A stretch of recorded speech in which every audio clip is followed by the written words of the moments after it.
pada hari yang indah ini Tuhan, kembali kami ingin Tuhan belajar tentang kebenaran firman, agar kami semua yang ada di tempat ini, yang sudah menjadi anak-anak Allah, mereka tidak keluar dari anak-anak Allah, mereka tetap menjadi anak-anak Allah. Dan mungkin hari-hari ini kami sering kali tidak mengerti bagaimana kami mempunyai hak waris menjadi anak-anak Allah. Oleh karena itu Bapa yang baik, biarlah hari ini Tuhan kami rindu untuk belajar tentang kebenaran-Mu. Dan biarlah ketika kebenaran-Mu ini diajarkan kepada kami semua, kami boleh bangkit, kami boleh roh kami boleh kembali bersemangat, hati kami boleh penuh dengan pujian, dan tingkah kami setiap hari Tuhan, kelakuan kami, kelakuan seorang anak dari Bapa yang di surga, sehingga kami semua ini Tuhan boleh menjadi panutan, boleh menjadi role model, boleh menjadi Tuhan panutan bagi semua orang. Dan ketika kami menjadi panutan bagi semua orang, kami yakin dan percaya suatu saat kelak seluruh bangsa dan negara ini boleh menjadi bangsa dan negara yang memeluk Kristus sebagai Tuhan dan Juru Selamat.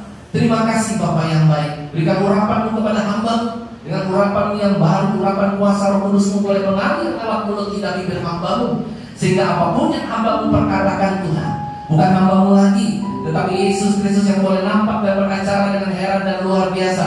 Sehingga hari ini kami yakin dan percaya, yang sakit sudah disembuhkan, yang mempunyai beban berat sudah dilepaskan, bahkan yang tidak mempunyai pengharapan Kau beri pengharapan yang baru, karena hanya Yesus telah sumber pengharapan kami yang sejati.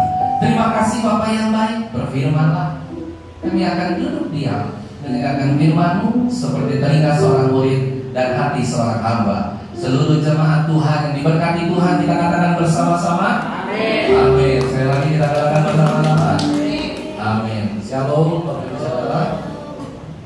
Bagaimana hari Minggu ini? Luar biasa, dahsyat, merah dan ajaib. Kalau udah sampai lagi di hari Minggu, sungguh luar biasa. Nah, hari ini Bapak Ibu Saudara kita akan lanjut, tapi biarlah dulu nanti ditayangkan di layar. Boleh Ferry tayangkan di layar biar ingat semua ya, serial kita dari awal, dan sekarang kita sudah sampai ke ketiga bukan keempat.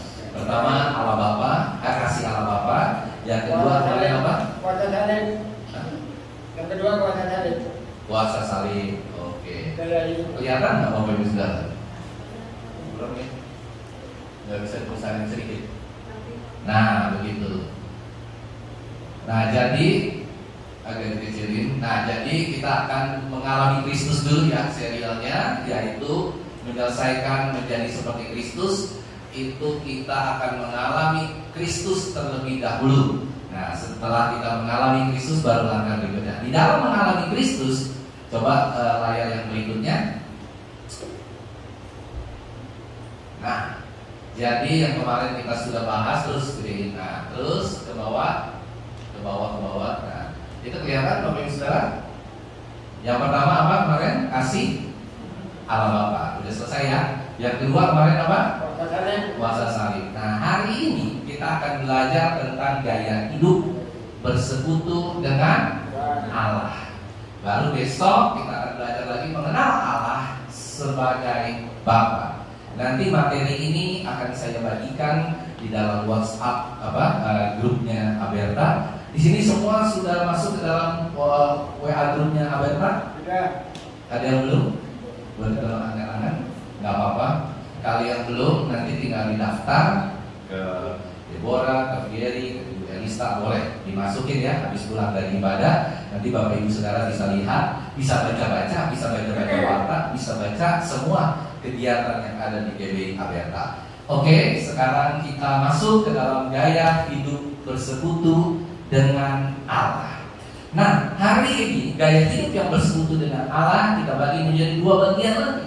Yang pertama tentang doa, yang kedua tentang merenungkan firman Tuhan dan melakukan firman Tuhan. Nah, gaya hidup yang bersekutu dengan Allah itu adalah gaya hidup sebagai orang-orang Kristen, sebagai jemaat Kristus. Kita harus mempunyai gaya hidup yang bersekutu dengan Allah. Apa itu gaya hidup yang bersekutu dengan Allah? Kita harus bertumbuh secara rohani. Ya, kita harus bertumbuh secara rohani. Mari kita buka Kisah Para Rasul pasal 2. Kemarin juga kita bahas, tetapi kita akan bahas fokus tentang gaya hidup bersekutu dengan Allah. Kisah Para Rasul pasal yang kedua ayat 42. Nanti kita lewati langsung masuk ayat 46 dan 47. Yang sudah ketemu katakan amin. Ya, kita bangkit berdiri.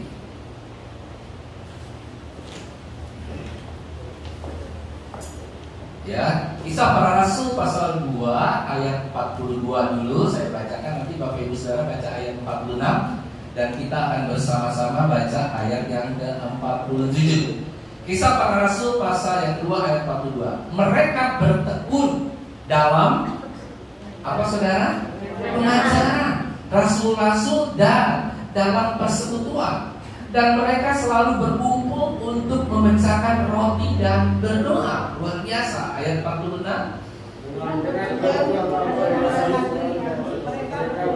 Coba diulang lagi. 1, 2, 3 ayat 46. Dan sehari mereka berkumpul tiap-tiap hari dalam bait Allah. Mereka memecahkan roti di rumah masing-masing secara bergilir dan makan bersama-sama dengan gembira dan Ayat 47 yuk kita baca bersama-sama. Jadi mereka berkumpul dengan hati yang penuh sukacita, bergembira. Ayat 47, 1, 2, 3. Sambil memuji Allah, dan mereka disukai semua orang, dan tiap-tiap hari Tuhan menambah jumlah mereka dengan orang yang diselamatkan. Tuhan Yesus memberkati. Jadi rupa-rupanya ketika pertama kali gereja ini berdiri, gereja Para Rasul berdiri, itu memang ada satu persekutuan yang indah, ada gaya hidup yang indah dari orang percaya. Mereka bertekun dalam pengajaran dan mereka juga bersama-sama berdoa. Dan mereka ini memecahkan roti bersama-sama dan hatinya penuh dengan sukacita. Jadi gaya hidup orang yang percaya ini dibagi atas dua materi utama. Yang pertama kita akan bahas tentang doa, dan nanti minggu-minggu berikutnya kita akan bahas tentang merenungkan dan melakukan firman Tuhan. Bapak Ibu Saudara yang terkasih, kehidupan sebuah doa itu adalah sangat penting dan teramat penting bagi seluruh umat yang percaya. Doa itu bukan banser. Doa itu bukan sesuatu yang kita cadangkan. Ketika terjadi sesuatu yang berat dalam hidup kita, kita baru berdoa. Ketika terjadi bencana dalam hidup kita, kita baru berdoa. Ketika kita mengalami sesuatu sakit penyakit yang tidak dapat disembuhkan, baru kita berdoa. Tidak. Rupa-rupanya doa itu merupakan gaya hidup orang percaya. Ada amin saudara? Gaya hidup orang percaya. Katakan kiri kanan dulu. Gaya hidup orang percaya. Bukan gaya hidup orang percaya ke mall. Ya kan? Bapak Ibu Saudara suka ke mall? Ya kan? Wanita paling suka 3 hal. Apa aja saudara? Ke mall, ngomel, terus satu lagi apa? Mall, ngomel, satu lagi apa? Nah, nggak dicari sendiri ya.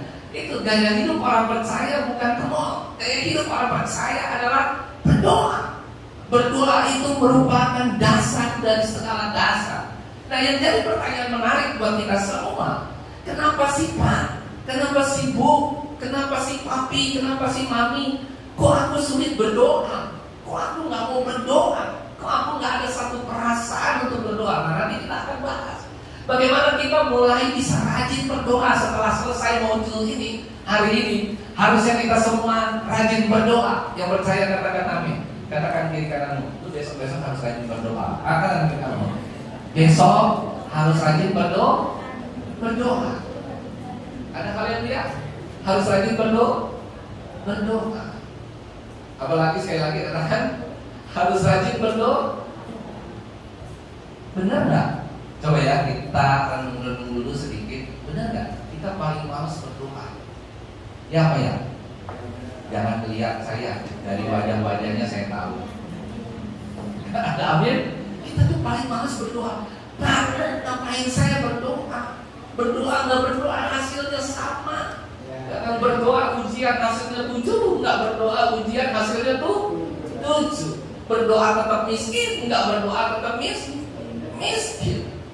Nggak ada apa artinya berdoa. Apa sih artinya sebuah doa? Mengapa saya harus berdoa? Oleh karena itu kita hari ini belajar mengapa sebenarnya Tuhan mendambakan kita berdoa. Mari kita buka Matius pasal 6 ayat 9 sampai 13. Kita baca bergantian, nggak usah berdiri ya. Sekarang duduk saja. Matius pasal 6 ayat 9 sampai 13. Ini doa Bapa kami, Bapak Ibu Saudara. Matius pasal 6 ayat berapa? 9 sampai 13. Ayo kita belajar supaya kita kalau sampai selesai pelajaran ini masih nggak suka berdoa juga, nah saya nggak tahu kan, ya kan?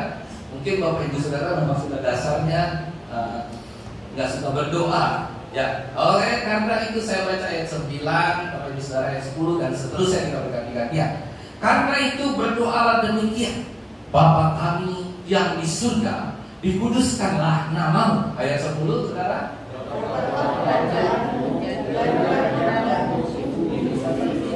Di bumi seperti di surga. Berikanlah kami pada hari ini makanan kami yang secukupnya. Ayat 12. Dan seperti kami juga mengampuni orang yang bersalah kepada kami. Yang benar, saudara. Ayat 13 kita baca bersama-sama. 1, 2, 3. Dan janganlah membawa kami ke dalam pencobaan, tetapi lepaskanlah kami daripada yang jahat. Sebenarnya itu sudah selesai. Aslinya itu selesai. Ini penambahan pada Alkitab LAI ditambahkan, makanya dia pakai tanda garis kurung. Itu sebenarnya tambahin. Firman Tuhan yang aslinya tidak ada tambahan ini. Bahasa aslinya tidak ada tambahan. Karena Allah yang mempunyai kerajaan yang ada dan kuasa dan kemuliaan sampai selama-lamanya. Amin. Nggak ada. Bahasa aslinya tutup sampai lepaskanlah kami daripada yang jahat. Bapak Ibu Saudara, kalau kita melihat hal tersebut, ternyata rupa-rupanya kesadaran akan kehadiran Allah itu sangat penting dalam sebuah doa. Ya apa ya saudara? Kita seringkali bingung, kita seringkali malas berdoa karena kita tidak tahu kepada siapa kita berdoa. Jujur, walaupun kita sudah jadi Kristen puluhan tahun, tapi kita masih nggak suka berdoa. Kenapa? Karena kita tidak tahu ternyata di dalam waktu kita berdoa itu, kita tidak berdoa dengan orang yang tidak ada. Kita berdoa sama siapa, Bapak Ibu Saudara? Enggak benar. Kita berdoa sama siapa? Sama Bapa, sama Yesus. Nah, tetapi Bapak Ibu Saudara, kenapa kita malas berdoa? Karena ini satu hal. Kita malas berdoa karena ketika kita berdoa seakan-akan kita berbicara sendirian. Yang percaya katakan amin. Seakan-akan kita bicara sendiri. Coba kalau Bapak Ibu Saudara ya telepon bicara sendiri, kira-kira gimana? Coba ada telepon bicara sendiri. Atau lawan jenis atau lawan bicara saudara nggak ngapa-ngapain, diem aja. Saudara gondok? Hah? Gondok nggak? Pak, Bu, misalnya saudara telepon, oh saya mau ini, mau itu, mau ini, mau itu, terus diem aja. Karena yang saudara telepon orangnya gagu mungkin. Begitu kan? Gagu, nggak bisa telepon, nggak bisa bicara. Saudara coba merekam sebuah pembicaraan, pasti membosankan. Rekam terus baru dikasih ke orang, rekam baru dikasih ke orang, membosankan. Tapi kalau saudara ada 2 orang pasangan anak muda nih yang baru saja berpacaran, teleponnya bisa berjam-jam nggak? Halo anak muda, telepon, habis telepon WhatsApp di toilet sambil duduk di toilet ya WhatsApp, halo sayang beb, ayam beb, gitu kan? Terus aja bab sampai. Karena apa saudara? Ada komunikasi yang menarik. Nah, masalahnya kita tidak berdoa karena kita nggak pernah sadar dan nggak pernah aware bahwa kita hanya berbicara sama tembok. Kalau kita berlutut, kita hanya berbicara sama tempat tidur. Kalau kita Seakan-akan nggak ada orang, seakan-akan Allah nggak ada. Makanya kita malas berdoa. Ya apa ya Bapak Ibu Saudara? Kita ngomong jujur. Apa dia bilang? Jujurlah padaku. Jujur. Kita hari-hari ini tuh malas berdoa karena apa? Karena kita anggap tidak ada lawan kita berdoa, tidak ada yang mendengarkan kita berdoa. Ya apa ya? Atau ada yang lain? Saudara nggak malas berdoa karena malam hari sudah ngantuk, pagi hari sudah ngantuk, lagi mau kerja sibuk. Apakah itu dasarnya? No.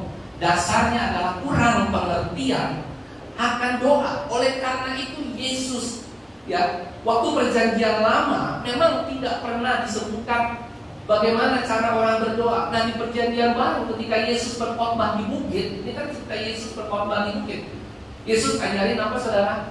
Bapa kami. Karena apa? Karena kehadiran Allah itu dapat ditemui di mana-mana. Coba kita buka Mazmur 139. Allah ada di mana-mana. Dia bisa ditemui dimanapun dia berada. Kita berada, saudara. Adam waktu dia ngumpet di pohon-pohon, waktu dia jatuh ke dalam dosa, dia ditemui nggak sama Allah? Diketemukan. Coba Mazmur 139 ayat 1 sampai 4 saja. Saya bacakan ya. Untuk pemimpin biduan, Mazmur Daud. Tuhan, Engkau menyelidiki dan mengenal aku. Ayat yang kedua apa? Engkau mengetahui kalau aku duduk atau berdiri, atau mengerti pikiranku dari jauh. Tuhan tahu nggak kalau kita neko-neko? Tuhan tahu nggak kalau kita pelit? Tuhan tahu nggak kalau kita males belajar? Engkau memeriksa aku kalau aku berjalan dan berbaring. Lagi tidur aja Tuhan mengawasi 24 jam. Segala jalanku kau maklumi. Ayat yang keempat. Sebab sebelum lidahku mengeluarkan, saudara lihat, sebelum lidahku mengeluarkan perkataan sesungguhnya semuanya telah kau ketahui, ya Tuhan. Ayat 5 satu lagi. Dari belakang dan dari depan kau mengurung aku, dan engkau menarik tanganku ke atasku. Jadi Allah itu maha tahu. Dia tahu. Karena itu tidak ada orang yang luput berpikir, luput berbicara, luput berkelakuan. Tidak ada satupun yang tidak ada Allah di dalamnya. Yang percaya katakan, waktu kita berbuat dosa, berbohong sama orang, berbohong sama orang tua, berbohong sama teman, berbohong sama pacar, Allah tahu nggak? Waktu ada di toilet, Allah ada nggak? Hah? Nggak ada. Di toilet nggak ada Allah. Waktu saudara pergi ke perjudian, ada Allah nggak? Ada Allah, ada di mana-mana, Bapak Ibu Saudara. Nah oleh karena itu, waktu Adam dan Hawa berbuat dosa, tadi sudah saya sebutkan, dia coba menyembunyikan dirinya di semak duri, tapi Allah bisa menemukan dia, karena nggak ada tempat kita untuk bersembunyi. Kita gali lubang sedalam apapun, kita mengurung diri di dalam manapun, kita naik pesawat ke luar angkasa pun, Allah ada. Yang percaya katakan, buat bapak-bapak, buat ibu-ibu ya kan, kalau suaminya lagi pergi kemana-mana, pergi keluar kota, pergi kemanapun, hanya satu, saudara kalau telepon bilangnya apa saudara? Nih ibu-ibu ya, diajarin sedikit. Jadi kalau telepon suami jangan ngoceh, bapak kemana sih, mau pulang-pulang. Cuman simpel aja, telepon Pak Allah ada. Selesai kan? Waktu kita telepon seperti itu, maka yang terjadi, dia sadar, waduh dia tidak bisa main-main karena Allah ada di mana-mana. Itu yang pertama. Yang kedua, Bapak Ibu Saudara, Allah hadir itu bukan hanya di ruang, tapi Allah hadir ada di dalam hati kita. Poin yang kedua, ketika kita menjadi seorang Kristen, Roh Kudus itu pasti tinggal dalam hidup kita, dan kita harus menjadi baik Allah. Dan baik Allah ini tidak bisa tidak ada satupun yang dapat memisahkan kita dengan baik Allah. Tidak ada memisahkan kita dengan Roh Kudus. Yang percaya katakan amin. Nah kalau kita menyadari hal ini, kita yakin dan percaya, inilah letak perbedaan kita dengan orang-orang yang lain. Implikasinya bahwa firman Allah itu hadir dalam hidup kita. Artinya apa? Kalau ada Allah, ada firman Allah, ada baik Allah, ada Roh Kudus dalam hidup kita, kita harus berdoa nggak? Harusnya enggak. Coba Bapak Ibu Saudara tanya, ada Roh Kudus nggak dalam hidup? Ya, tapi bukan Roh Kudus yang ditiup-tiup ya seperti di YouTube. Ada haleluya, Roh Kudus itu bukan luar biasa. Itu bukan Roh Kudus, itu Tuhan tiup tambel ban. Bukan menyindir-nyindir, tapi memang itu pengajaran yang kebablasan dan yang tidak benar. Roh Kudus sudah ada dalam hidup kita. Roh Kudus tak perlu lagi diundang. Roh Kudus datang. No, Roh Kudus kita hanya berdoa, dia akan aktif. Seberapa banyak dia aktif dalam kehidupan kita, tergantung kita. Kalau tidak ada Roh Kudus dalam hidup kita, itu nggak mungkin. Karena ketika manusia dijadikan, Allah mengembuskan. Nah itu baru Allah meniup. Jadi bukan manusia meniup. Suka aneh-aneh manusia zaman sekarang, pendeta zaman sekarang, itu Roh Kudus pakai gas dikepret-kepret. Ada amin? Saya ingin katakan hari ini, hati-hati dengan pengajaran yang seperti ini.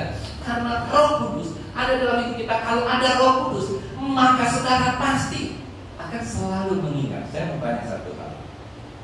Kalau saudara sedang jatuh cinta, hati saudara isinya siapa?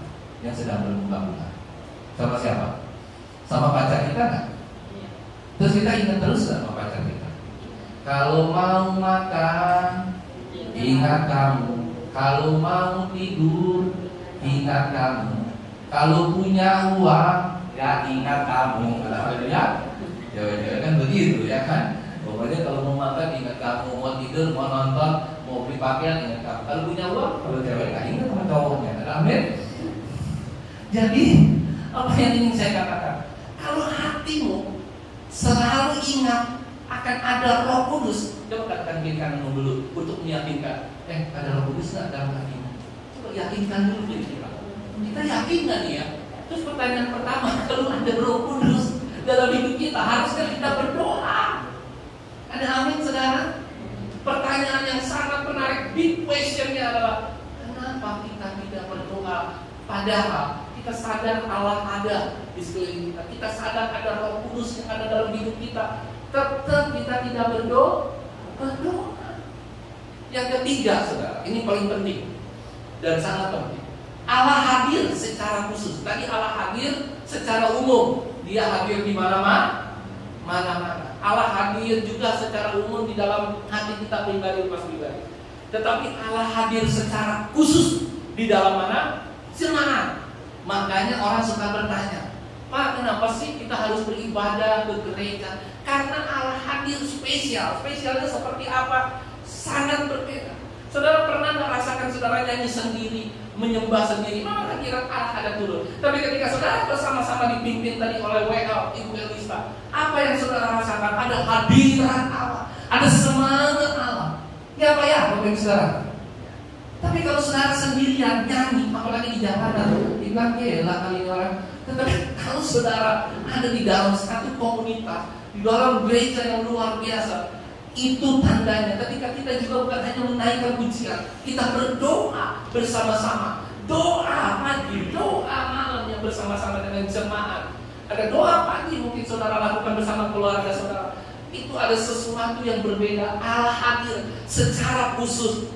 Karena itu kan dibilang, waktu zaman dulu pun dibilang, ada bait di pelataran, ada bait suci dan maha kudus. Kalau enggak akan ada seperti itu Bapak Ibu Saudara. Karena untuk bisa masuk ke ruang maha kudus zaman itu perlu seorang imam besar. Dan imam besar kalau sudah tua rentah, mungkin di atas, mungkin kayak Pak Yono ya, yang udah tua belum ya? Belum Pak. Ya kan? Kalau kayak Pak Yono ini mau masuk gereja, kalau zaman dulu mau masuk mimbar, itu pinggangnya mesti diikat sama tali. Kenapa saudara? Sebab kalau orang tua masuk ke ruang maha suci, tiba-tiba kena serangan jatuh, inna lillahi wa inna ilaihi mati. Terus ngambilnya bagaimana? Nggak bisa. Kita orang-orang yang biasa nggak bisa ngambil bisa kebakar, ngambil bisa kena kutuk, ngambil bisa mati, saudara.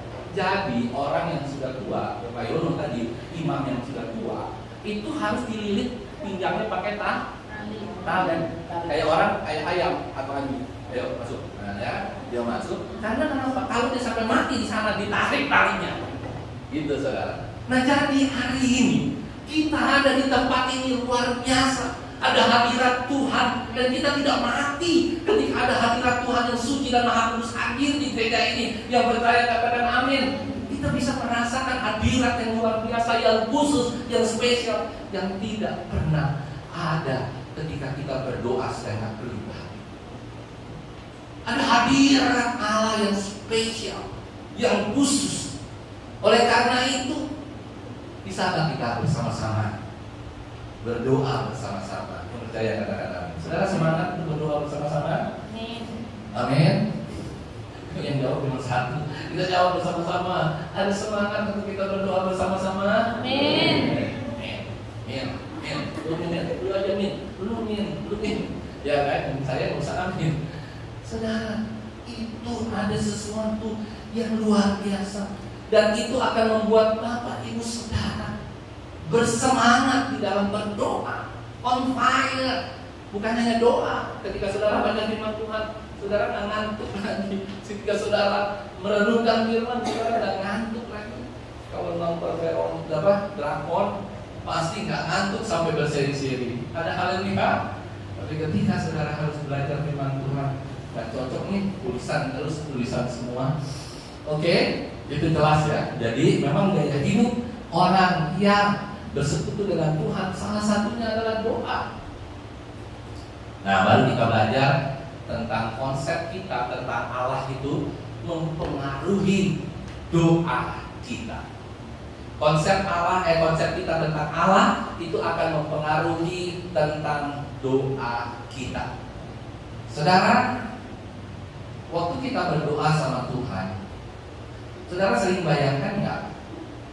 Apakah saudara harus bersikap apa adanya, atau saudara harus bersikap sopan santun, dan saudara harus bisa bilang, oh ini Allah yang begitu luar biasa, Allah yang besar, Allah yang tidak dapat kami jangkau, Allah yang begitu suci, kudus, Allah yang seperti seorang raja di atas segala raja. Itu nggak yang saudara pikirkan ketika saudara berdoa? Halo? Seringkali yang kita pikirkan seperti ini, ternyata salah. Kita kalau ngomong sama presiden, misalkan Presiden Jokowi, kita pasti akan selamat pagi Pak. Mungkin badan kita akan terbungkuk-bungkuk, terus intonasi suara kita juga nggak boleh seperti orang yang kasar. Selamat pagi Pak. Selamat pagi Bapak. Nah, mungkin kita mesti dulu selamat pagi Pak, gitu kan? Sopannya selamat. Kita bicara dengan Pak Presiden pun kaki kita nggak bisa begini Pak. Atau begini kakinya. Pasti kakinya juga begini, tangan dua harus begini, ya kan? Ceritanya nggak bisa petantang-petenteng. Itu konsep apa? Rakyat bicara sama raja, rakyat bicara sama presiden, rakyat bicara sama ratu. Apalagi kalau ratu di Inggris, saudara tahu Elizabeth yang baru meninggal, waduh, kalau mau ketemu dia mungkin juga mesti begini, ya kan? Kalau yang nggak bisa jangan ya, kalau yang ngomong nggak bisa gitu ya. Nah, gitu ya. Ada hal yang mesti begitu, ya. Nah, saudara, begitu hormatnya, begitu luar biasanya, sehingga kita jadi mengerti, ternyata sama Allah itu kita nggak boleh ada kesalahan ngomong, intonasinya nggak boleh salah, harus hormat. No, Dia itu setelah Yesus mengajarkan doa Bapa kami, diajarkannya apa Bapak Ibu Saudara? Bapa kami yang ada di mana? Di surga. Coba sebutkan lagi. Bapa kami. Bapa kami. Coba sebutkan lagi. Bapa kami. Apa yang saudara rasakan dalam hati saudara?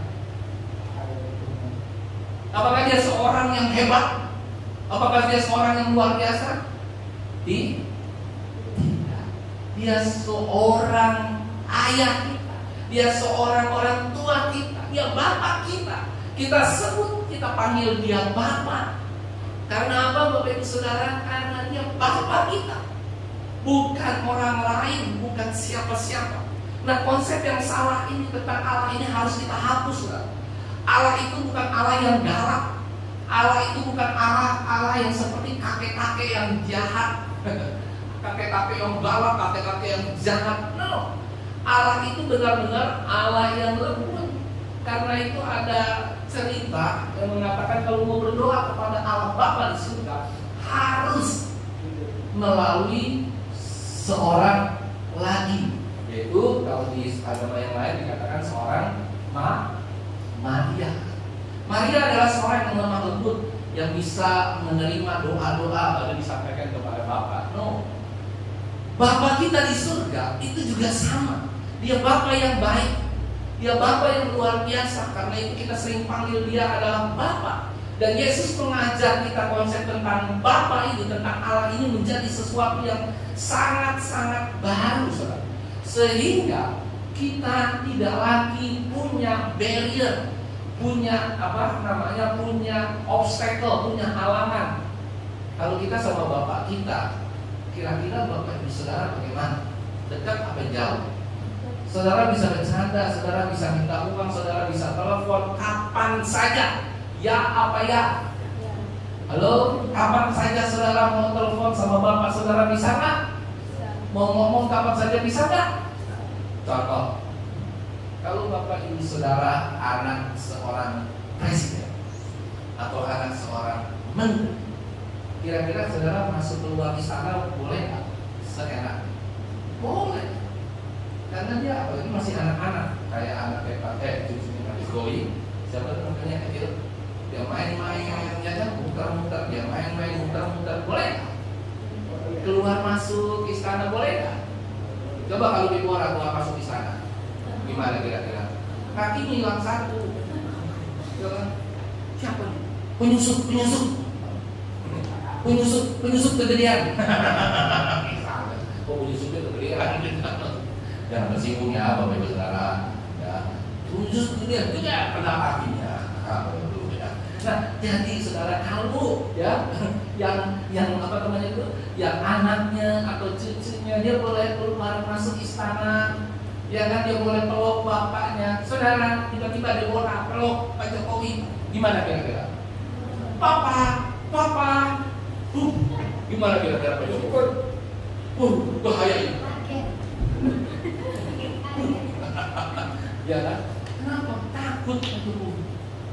Karena yang dipeluk bukan, yang memeluknya bukan anaknya, karena dia kan ini teroris dari Namibia, misalnya. Nah ini yang bahaya. Jadi tapi kalau anaknya, kira-kira gimana? Bisa nggak meluk bapak? Di sini ada yang punya bapak? Halo, apa nggak ada yang punya bapak? Ada yang punya bapak? Punya lah Pak, kalau nggak punya nggak lahir. Saudara pernah meluk bapak saudara? Hah? Berani ya? Galak. Ya kan?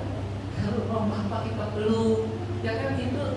Dan saudara punya akses 24 jam.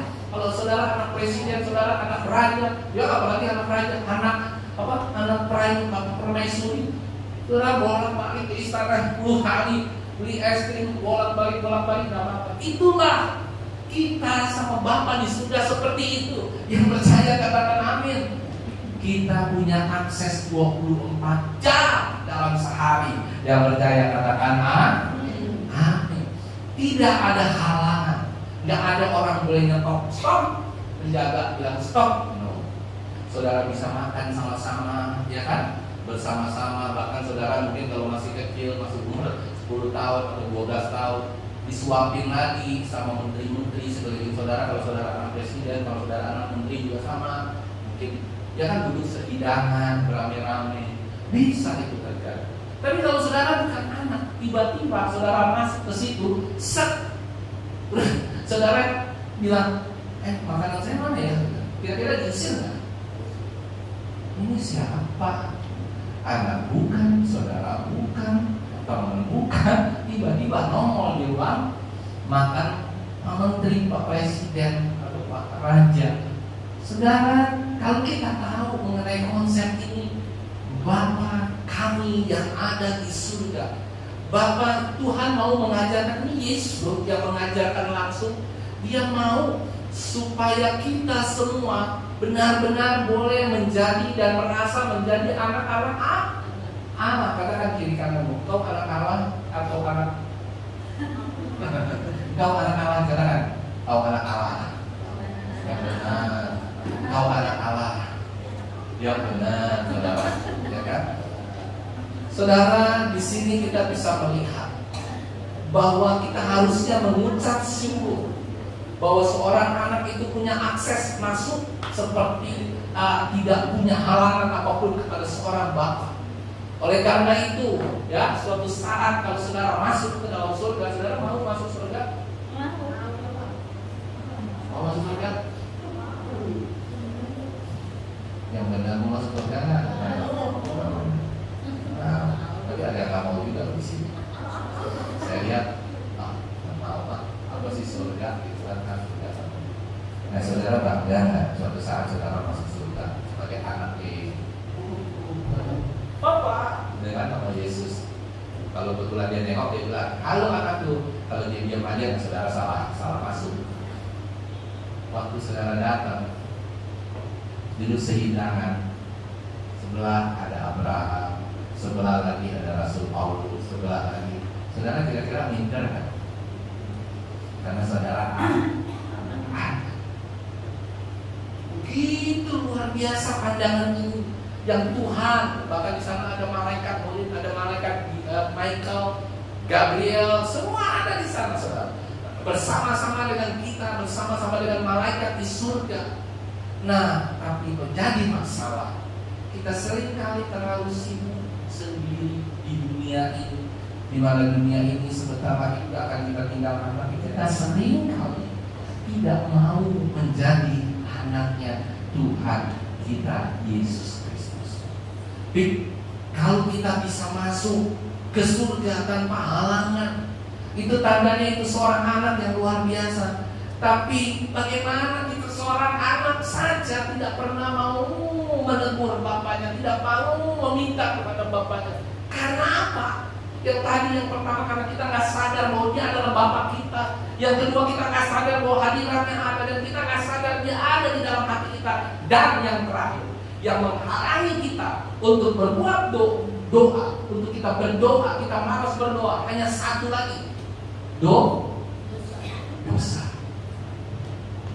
Jadi kalau hari ini Bapak Ibu Saudara sudah jadi anak Allah, sudah mengerti konsep ini, sudah mengerti bahwa Allah ada di mana-mana, Allah ada di dalam diri kita, Allah itu juga sebagai Allah yang terus melindungi kita. Nah, kenapa kita tidak berdoa? Itu menandakan kita itu masih anak Allah, tapi sudah tidak punya hak sebagai hak waris anak Allah. Yang percaya katakan amin. Kita semua anak, yang percaya katakan amin. Anak. Tapi anak itu ada anak nakal sama anak yang baik. Anak yang nakal ini anak yang seringkali membelot, membuat dosa, berbuat ini, berbuat itu, sehingga kehilanganlah haknya. Dan bagaimana caranya Bapak Ibu Saudara mengembalikan ini semua? Bagaimana caranya agar Tuhan tahu bahwa kita ini adalah anak-anak Allah, bahwa orang-orang di sekeliling kita, nah ini untuk penginjilan ya, mengabarkan kabar baik. Bagaimana nih orang tahu sekeliling kita bahwa kita itu sebenarnya anak Allah? Bagaimana caranya saudara supaya orang ini kiri kanan tahu? Coba kita buka Matius pasal 5 ayat 44 sampai 45 ini, supaya orang tahu kita itu anak Allah. Anak Allah itu punya ciri khas.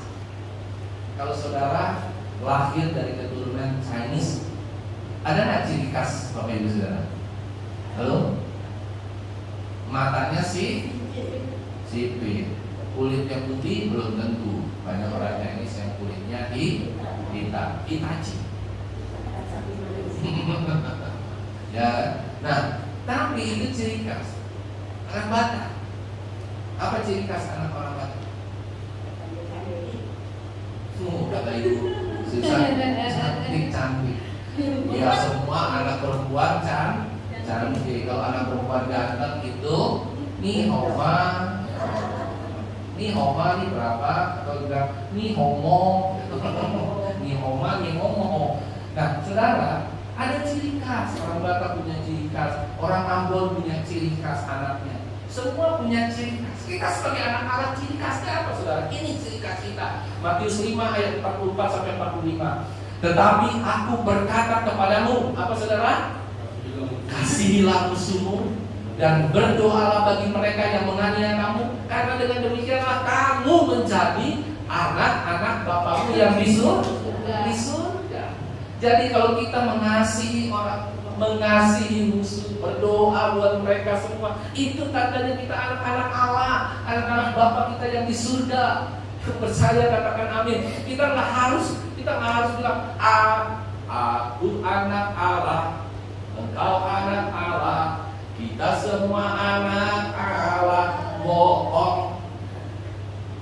Nggak perlu bilang aku anak Allah, aku anak Yesus, aku KTP, aku Kristen Protestan, Kristen Katolik, apa? Nggak perlu.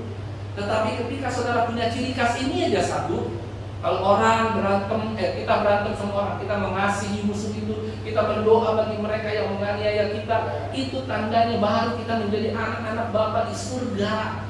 Orang Kristen yang hidup di luar ini, saudara, bukan anak Allah, dia anak di seberang Allah. Saya mau katakan, terdapat perbedaan yang benar antara anak Allah yang ada di dunia ini dengan anak Allah yang nanti ada di surga. Kalau anak Allah yang ada di dunia ini sering kali dia melakukan segala hal dan tidak pernah dilarang. Bapak kita juga tidak akan pernah melarang, ini nggak boleh, itu nggak boleh, ini nggak boleh. Saudara, kalau kita menjadi seorang anak raja benar ya, bukan raja Kristus. Waktu saudara buat kesalahan, atau saudara mau makan di restoran, di lapok, kira-kira saudara perlu ini nggak? Perlu bayar nggak kalau anak raja? Pakai rencananya aja udah tahu, oh anak raja gratis. Saudara nonton film gratis nggak? Naik taksi gratis nggak? Naik Grab gratis nggak? Enggak, kalau naik Grab gratis. Karena Grab nggak tahu dia anak raja atau bukan. Tapi kalau saudara naik taksi desa itu ada rencananya gratis. Semua makan semua gratis. Melakukan apapun, mau pacaran 10 orang juga boleh. Karena dia anak raja dunia, bukan anak raja surga. Tapi ketika saudara mempropagandakan dirinya menjadi anak raja surga, maka kelakuan kita harus kelakuan yang sesuai dengan Bapa di surga. Yang percaya katakan amin. Apakah kita sudah mempunyai kelakuan seperti Bapa di surga? Pernah nggak kita? Sudah nggak kita punya kelakuan seperti Bapa di surga? Kira-kira kalau orang nyakitin kita, kita ampuni. Orang jahat sama kita, kita baik. Kan ada sering bilang, kalau engkau baik, aku baik. Kalau engkau jahat, aku jahat. Kalau semua kebalikannya, saya yakin dan percaya, sedikit demi sedikit kita sudah membuka diri kita seperti kita berseru, ya Aba, ya Bapa. Ya Aba, ya Bapa, Bapak Ibu Saudara tahu nggak artinya apa? Ya Aba, ya Bapa. Itu berarti Aba itu dalam bahasa Armeni atau dalam bahasa Ibrani atau Yunani, Aba itu adalah panggilan panggilan akrab. Kalau Bapa sudah akrab, Aba ini lebih akrab lagi, saudara. Apa itu Aba kira-kira? Siapa di sini yang panggil orang tuanya ayah? Tidak ada ya. Banyak kalau orang Sunda manggil papanya ayah. Sini yang manggil ayahnya, bapaknya papi siapa? Pipi, pak pipi, pipa, papi. Papa ada, papi, papa, apa lagi? Amung. Orang Batak panggil bapak apa ya? Amung. Amung, amang, kalau amang apa? Amung mertua. Amang boru, ya kan? Kalau manggil orang tua pasti ada panggil. Saya mau tanya sama kita. Waktu saudara beranjak besar, papa kamu udah umur 60, kita udah umur 30. Kita masih panggil papi apa? Halo bro. Panggilnya apa? Waktu papi saudara umur 80, 70, anaknya udah umur 40, 50, panggilnya masih papi? Apa jadi pipa? Atau saudara lain? Pipa. Apa kabar pipa? Atau saudara panggil, hello bro, gitu kan? Atau manggil ibunya, Ini ya kan misalnya ibu Elisa, ini Lista, nggak ada mungkin. Tetap manggilnya ibu, ibu, mami di depan, tidak di belakang. Lis, apa kabar Lis? Gampang saudara. Ya, tetap manggilnya tetap sama. Apa artinya? Kita terhadap Bapa kita di surga, tetap panggilan kita ya Abah, ya Bapa. Abah itu lebih dekat lagi. Bapak itu sudah dekat. Itu udah panggilan. Gak ada seorang saudara cari agama dimanapun di dunia yang manggil Tuhannya Papi. Ada? Yang manggil Tuhannya Ayah, yang manggil Tuhannya Bapa. Tidak. Hanya kita saja. Tidak ada agama dimanapun di dunia ini yang manggil Bapaknya, manggil Ayah, manggil Tuhan Allah itu adalah Bapa atau Ayah. Hanya kita saja. Oleh karena itu kita tahu bahwa kita ini benar-benar anak-anak Allah, yang kalau anak-anak Allah maka kita berhak memanggil Dia ya Abba, ya Bapa. Dan yang terakhir untuk menutup firman Tuhan hari ini, saya ingin memberikan satu pengenalan yang penting akan betapa pentingnya kita mengenal Allah. Kalau kita berdoa, saudara, kalau berdoa, apa yang saudara bayangkan? Enggak ada bayangan apa-apa. Apa ada saudara bayangkan saudara hanya berkomunikasi satu arah? Bapa kami yang di surga, tolonglah kami Tuhan, kami sedang mengalami penderitaan. Waduh, ini pencobaan berat Tuhan, begini. Udah ya, saudara ngomong panjang lebar 20 menit, 30 menit, tak selesai. Itu dengar nggak doa yang begitu? Halo? Kalau kita mengenal Allah, harusnya komunikasi doa itu bukan satu arah. Doa itu dua arah. Waktu saudara selamat pagi Bapa kami yang di surga, selamat pagi Roh Kudus, selamat pagi Tuhan Yesus Kristus. Itu saudara habis itu jangan langsung protes lagi. Dengar dulu Tuhan ngomong nggak, selamat pagi juga anakku sayang, atau dia hanya cuekan. Saudara harus bisa punya persekutuan yang intim dengan Bapa di surga. Itu jadi komunikasinya terus dua arah. Waktu saudara menyampaikan undang-undang saudara seperti konseling. Makanya itu di dunia kita, di Kristenan itu jarang orang sampai pergi ke konselor, jarang orang pergi ke psikiater. Kecuali kalau udah bilang beneran ke psikiater, ke psikolog, segala macam. Kita punya psikiater yang luar biasa, kita punya psikolog yang luar biasa, yaitu Bapak kita di surga. Waktu kita susah, open saja apa adanya.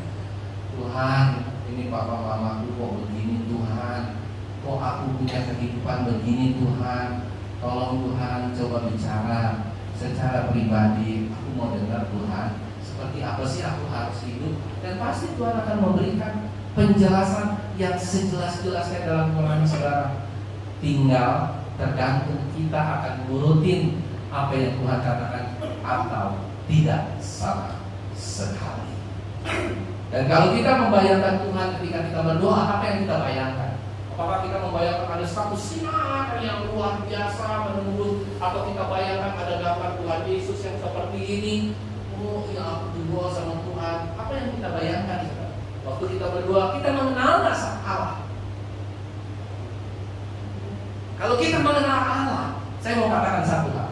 Kita nggak perlu membayangkan Dia seperti sinar. Kita tidak perlu membayangkan Dia ada salib seperti ini yang datang. Kita tidak perlu membayangkan Tuhan yang sedang berdoa di taman Getsemani. Tidak perlu.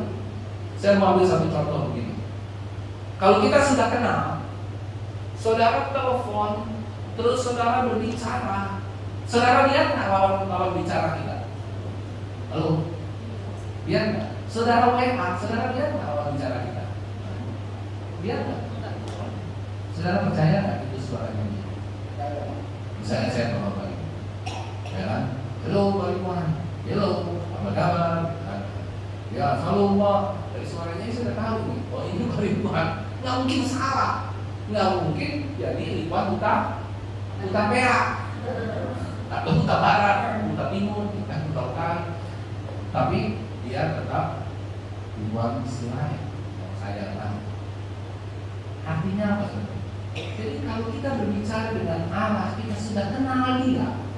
Kita nggak perlu lagi membayang-bayangkan Allah itu seperti apa, Allah itu besar, Allah itu hebat, Allah itu ajaib, Allah itu seperti sinar, Allah itu agama Tuhan Yesus. Karena ketika kita berbicara sama Dia, Dia menjawab kita tahu itu suara Dia. Yang berdaya kata kami. Kalau kita nggak sempat tahu itu suaranya Allah, wow, berbahaya. Dan yang terakhir yang saya mau katakan di tempat ini untuk menutup firman Tuhan hari ini, ayo mari kita berdoa bersama-sama. Kita berdoa, kita punya gaya hidup berdoa yang luar biasa. Dan untuk hasil akhirnya, itu hasilnya kita serahkan penuh kepada Tuhan. Doa itu bukan untuk merubah Tuhan seperti kemauan kita. Yang percaya katakan amin. Katakan kira doa bukan merubah Tuhan seperti yang kita inginkan, tapi doa itu adalah untuk merubah kita seturut dengan kehendak Tuhan. Jangan dibolak-balik. Jangan kita suka perintah Tuhan, engkau harus lakukan itu. Kalau tidak, aku akan tidak lagi beribadah kepada Tuhan.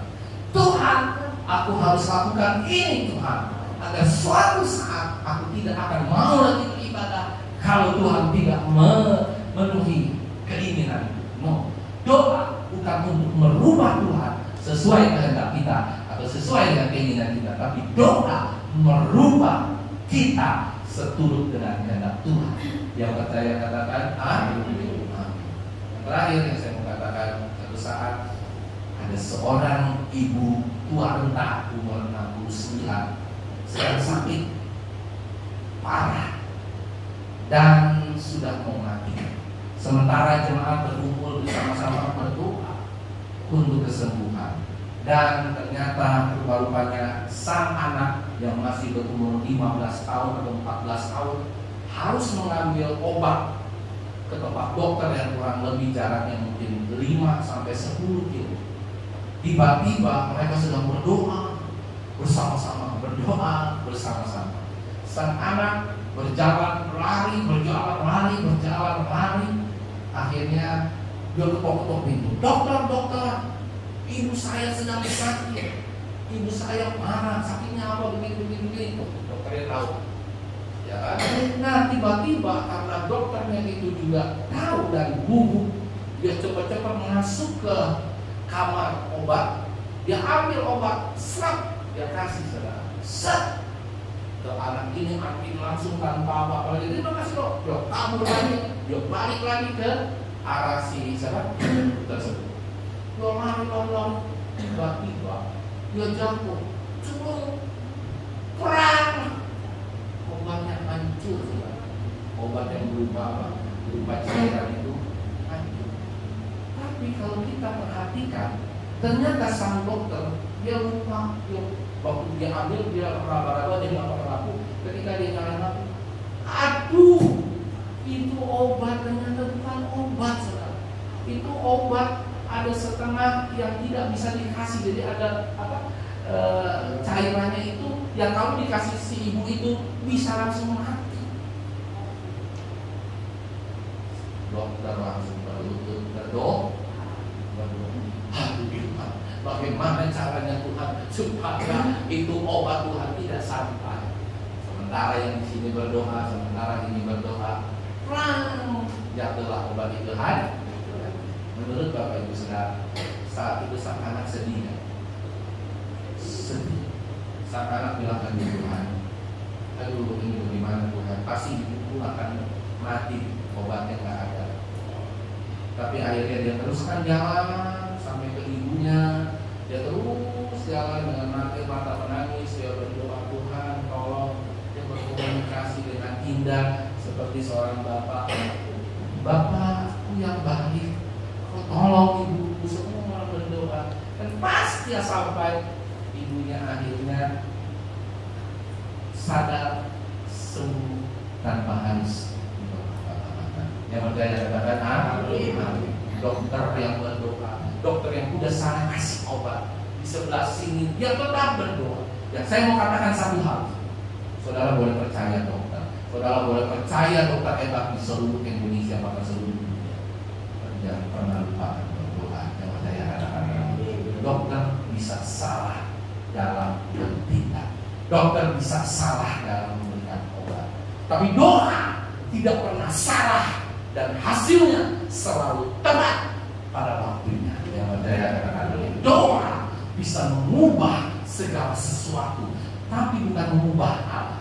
Doa bisa mengubah keadaan, doa bisa mengubah manusia, doa bisa mengubah obat yang tadinya mau diberikan dan akan orang itu akan mati karena diberikan obat. Tuhan sanggup mengubah itu semua, tapi bukan mengubah Tuhan untuk dapat memberikan hal. Ini adalah contoh yang luar biasa dari sebuah doa. Jangan lupa berdoa, jangan pernah saudara tidak berdoa. Kalau sudah selesai pelajaran hari ini, mari Bapak Ibu Saudara gaya hidup kita setiap hari berdoa. Saya yakin dan percaya, kalau Bapak Ibu Saudara benar-benar meresapi, maka saudara tidak akan ada lagi hal yang merintangi saudara untuk berdoa kepada Tuhan. Karena doa ini bukan banser, doa ini benar-benar nafas hidup orang percaya yang tidak bisa tidak bisa bilang besok aku akan berdoa, lusa aku akan berdoa. No, pulang dari tempat ini malam hari ke sore hari saudara belajar berdoa, bilang Bapa kami yang di surga, Bapakku yang baik. Ada amin saudara? Bapakku yang baik, sangat ku cinta. Yuk kita angkat pujian ini. Seluruh pemusik kita mau katakan sama Tuhan, Bapakku yang baik, Dia Bapa yang luar biasa. Kita panggil Dia Bapa untuk seluruh kehidupan kita, sehingga kita mengerti bahwa Tuhan mau kita sungguh-sungguh untuk punya kehidupan doa yang luar biasa. Tidak lagi kita setengah-setengah di dalam melaksanakan doa ini, dan kita mau bersama-sama berdoa, doa pribadi, doa karena kami yakin dan percaya doa itu sanggup untuk membuat perubahan besar dalam